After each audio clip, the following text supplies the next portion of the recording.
Class 5-এর second টার্মে আছে মাঠ মানে ছুট, পাহাড়িয়া বর্ষার সুরে, নিমেরিক, ঝড়, মধু আনতে বাঘের মুখে, মায়াতরু, ফণিমনসহ বনের পরী, বৃষ্টি পড়ে টাপুর টুপুর, বোকা কুমোরের কথা, চল চল চল। ভাষাপাঠ থেকেও 3টে আছে, লিঙ্গ, বচন, চিঠিপত্র। সেকেন্ড টার্মে তোমাদের কী কী পরীক্ষা আসতে পারে চলো জেনে নিই। সঠিক উত্তরটি বেছে নিয়ে লেখো। ডাকাত দলের কানে গোজা ছিল জবা, কলকে, আকন্দ ফুল। অবশ্যই জবা।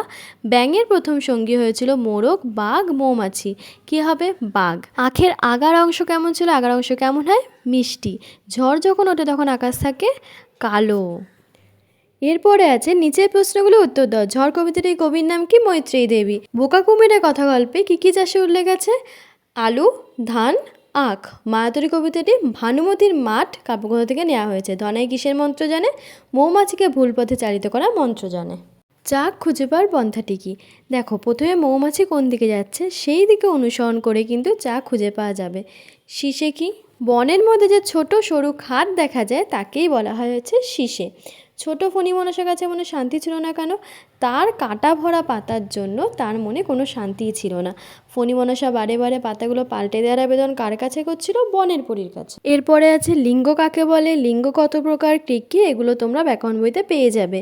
এরপরে লিঙ্গ পরিবর্তন করো গায়ক, গায়িকা, অধ্যাপক, অধ্যাপিকা। এরপরে চিঠিটা তোমরা কিন্তু তোমাদের ব্যাকরণ বইতে পেয়ে যাবে। বাবাকে মায়ের অসুস্থতার কথা জানিয়ে চিঠি। কেমন লাগলো অবশ্যই জানিও কিন্তু।